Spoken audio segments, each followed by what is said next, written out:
Welcome to another Best Wildcard Team video ahead of Matchday 3, and I'm going to provide some key tips, even for those of you that used your wildcard in Matchday 2, because you might not be aware of one key detail that could also help you extensively in the final matchday of the group stages. If you end up enjoying this video, then be sure to drop it a like. Let's try to get this to over 300, and we're also looking to push on towards 18,000 subscribers and beyond. It'd be very much appreciated, and without further ado, let's get straight into this video.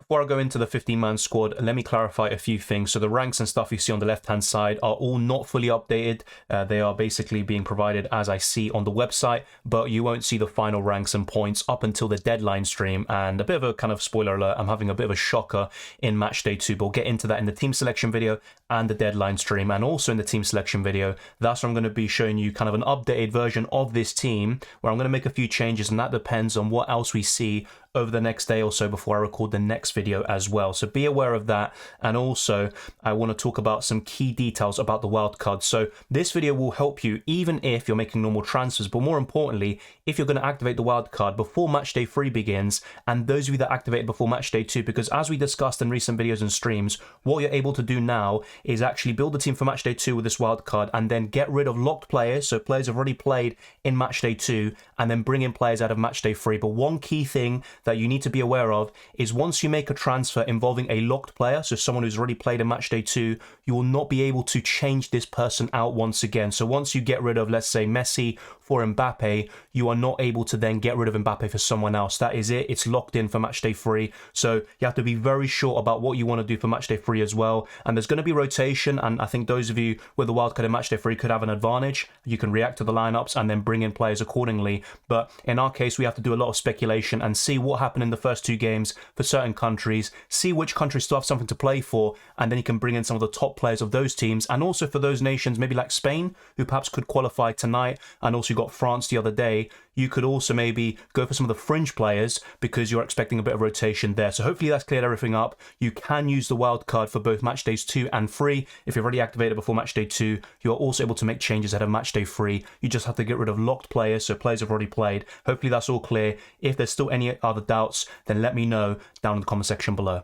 There have been plenty of clean sheets and nil-nils in this World Cup, but it's difficult to predict which games and which nations will have those clean sheets and those kind of goalless draws. But I would go for two cheap goalkeepers here in Noppert from the Netherlands and Roche from Uruguay. Only 9.5 million invested in two goalkeepers who play for two good nations with good fixtures in Matchday 3. You see Noppert there facing Qatar, who scored a goal against Senegal, but they never looked like scoring against Ecuador. And I think Netherlands will be able to keep a clean sheet, despite maybe a bit of an underwhelming set of games so far from them. And Roche for Uruguay, they didn't concede a single shot on target against South Korea. Let's see how they do against Portugal. But after that, it will be Ghana. So obviously kind of some flashbacks of 2010, and that World Cup will be there. But Roche has an incredible record for Uruguay since Diego Alonso has taken charge. Only 2 goals conceded in, I think, 8 games. Absolutely exceptional stuff. He plays the majority of games, and he is a really good choice at 4 million. Probably the very best, even over the likes of Galindez and anyone else you can really name. So I would go for these two.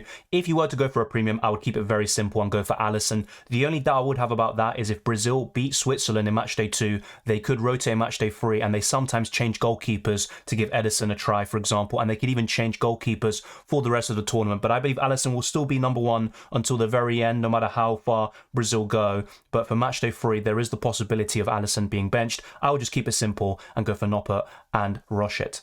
I have gone for some different picks at the back line because you want to target these nations that still have something to play for in Matchday 3. So I've gone for a very offensive fullback here in Raum, who had a decent game in Matchday 1, but Japan were able to come back and get the victory. And Germany have a lot of deficiencies at the back. They're very vulnerable, but if they beat Spain, which is still possible, then every team in that group will have 3 points. So it's going to go right down to the wire. And despite Costa Rica scoring with their first shot on target against Japan, I still think Germany are able to keep a clean sheet there and also get the victory. So they have a good chance of qualifying. It all depends really on how they do against Spain and Costa Rica, but Raum would be a great choice nonetheless for Matchday 3. I would go for him if you need a 4.5 million defender, and the others include Luke Shaw. Although I have a few doubts about the England lineup, I think there could be some changes. Phil Foden could come into the mix, and they could make changes in the back line, maybe rest the likes of Luke Shaw. So I'm a bit unsure about him, but if he starts at 5 million, he's a great choice. And one thing I forgot to mention actually is that we do get free transfers after playing the wild card, so you can actually use those free transfers throughout Matchday 3. So if someone is benched, for example, you can get rid of that player and use a free transfer to replace them, and that will also come in very handy, I believe. The rest of the defense includes the likes of Mela, who I've been banging on about for the whole tournament. He was great in Euro 2020 fantasy football. He kept the clean sheet in matchday 1 against Tunisia, conceded twice to France, but I still think Mela played quite well, and Denmark are a good team. They can go far, but they need to just up their goal scoring and just create more chances, I believe. And I think that's just what's missing for them. But Mela is a good option nonetheless. Denmark have everything to play for here, and they're facing Australia, who I still fancy Denmark to beat, and he's only 4.5 million, so you can't go wrong with Mela in my opinion. Then you've got Denzel Dumfries, who has also been very disappointing. Great Euro 2020 fantasy football campaign. He hasn't really translated it here, despite keeping the clean sheet in matchday 1. But against Qatar, I'd be very surprised if the Netherlands conceded. Of course, it can happen, and they've got the home advantage, and Qatar could still have some opportunities. The Netherlands haven't been that great overall, but under Louis van Gaal, they actually haven't lost in around 31 games, stemming back to 2014 when they lost a penalty shootout to Argentina, and that was a 0-0 draw anyway. So I think Netherlands players are still good, but I fancy their defenders more so than not for the game against Qatar, and I think there could be a lot more rotation in the forward positions, including Gakpo potentially, which we'll talk about later on in this video. And the final defender is Alexandra. Once again, if Brazil beat Switzerland, which is possible, then I think they could rotate, and it could be Telles coming in for Alexandra in matchday 3. So once again, there could be some updates. You'll see it in the team selection and the deadline stream. Once we get all the information and see how the rest of the matchday 2 games go, that's when I can finalize this wildcard squad for matchday 3 and build the best team possible. Things get very interesting in the midfield as always, and it's very difficult to kind of notch these midfielder returns in my opinion, but if you do, it makes such a difference to your match day pretty much, and also to your entire season. So I've gone for Bruno Fernandes here. He's going to face Uruguay very soon. Let's see how he performs, but I think that fixture against South Korea could be great for Portugal. The likes of Cancelo, Bruno Fernandes, and even Cristiano Ronaldo. I think those are options you really want to go for. Rafael Leao, if he gets a start, he's a very exciting player to watch, taking players on, and he could be the difference as well. But Bruno Fernandes is kind of a safe option. He creates a lot of chances and also has that eye for goal, making late runs into the box. So I think he is a good option. I'm not a big fan of him playing alongside Cristiano Ronaldo in terms of his fantasy prospects, but I still believe he can get returns, especially in games like this against South Korea. And I've gone for Skov Olsen, who was benched against France, but I think he has a good chance of playing up front against Australia. And Denmark really need to settle on an offensive line. And I think Skov Olsen, their top scorer in the World Cup qualifiers, I'd be very surprised if he was benched once again. He's only 6 million, and once again facing Australia, who I expect Denmark to beat. Then we've gone for Gundogan, who's on penalties. Let's see how Germany play against Spain. I think they will definitely score goals in this tournament, but they will also leak quite a few. But against Costa Rica, I think Germany are capable of a 3 or 4-0 victory there, and Gundogan is a really good option at only 7.5 million. And then we've gone for Bukayo Saka, and it could be a case of Foden starting instead of him. And if that's the case, you can try find the extra 500,000 you need to go to Foden. But for the time being, I'm going to go for Saka. I'm still not entirely sure if Southgate will go for Foden. Maybe he will end up doing it because of pressure from the media and everyone else really kind of clamouring for Foden. And also, England can afford to make a few changes. If they lose by 4 goals, they lose 4-0 to Wales, then they are out. That's very unlikely. Of course, it can happen. But I still think England will play some key players, but maybe not the entire 11 we've seen in the first 2 match days. And then lastly, on the bench, you can see Carlos Soler from Spain, who came on and scored against Costa Rica. And I think he could be one of these fringe players we're talking about. Only 6.5 million, who could come in matchday 3. Japan had a great chance to qualify already and pretty much eliminate Germany, but they didn't do it. They've given Germany a bit of life here in this tournament, and I think that's why Germany players could be even more intriguing in matchday 3 against Costa Rica. But Carlos Soler, the big problem here is if Spain lose to Germany or don't get the win, then they could just go full out with their best team once again, and Carlos Soler won't start. So if Spain beat Germany, I think Carlos Soler has a better chance of starting in matchday 3, and that makes him a great option. But once again, you've got free transfers after using the wild card, and you can just get rid of him if that's the case. And also for those matchday 3 wildcarders, you have unlimited transfers throughout the week, so you can get rid of these players and react to the lineups accordingly. So don't worry about that. And then we're going to go to the forwards now and complete this team. Obviously, we can't cover every single player, and there are so many different nations and players to kind of cover in general, but I think this would be a really good wildcard squad.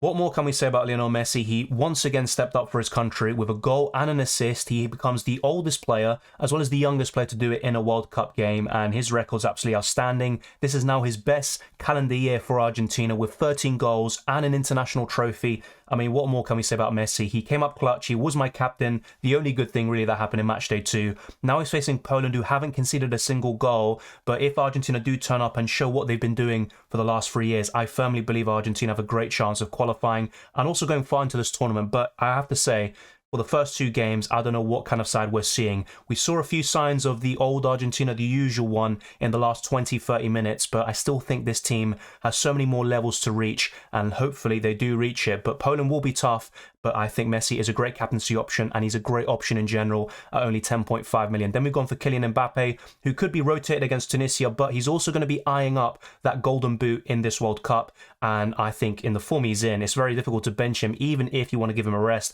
and all of that jazz. But if he starts, I think he's probably the best captaincy option this week, but that's the big if. Is he going to start? And the other one is Cody Gakpo. He could also be benched because Netherlands will probably beat Qatar even with their second string team. Obviously, I wouldn't be too optimistic in that regard. I would try to still play some key players and make sure, because you can't underestimate anyone, even Qatar, who have been very poor in this tournament. But I have to say Gakpo is still a rotation risk, and it could be Janssen, Bergwijn, and a few others like Memphis Depay, who I think is going to get the full 90 here, as Louis van Gaal promised a few days ago.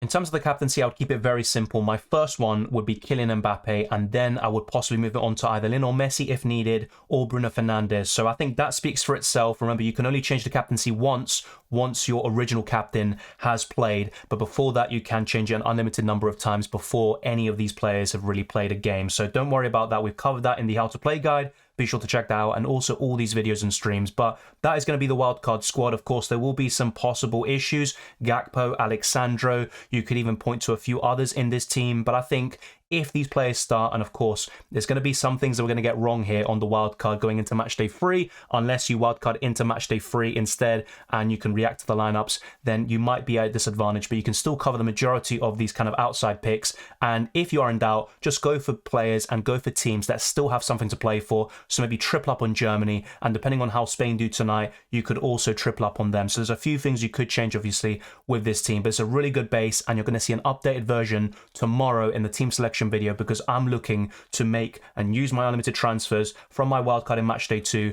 and use it to get rid of locked players and bring in players ahead of Matchday 3. So hopefully that's all clear. If you have any more concerns, any comments or queries, let me know down in the comment section below. And if you enjoyed this video, found it useful, then be sure to smash the like button and subscribe for new. Let's get this video to over 300 likes. Let's also push on towards 20,000 subscribers. You can follow me on Twitter and Instagram, DylanRCM, and also be sure to check out my Patreon links in the description below. The same goes for the Discord server and also the World Cup Fantasy League. All of that is there. I wish you all the best of luck for this World Cup tournament, and I'll see you next time.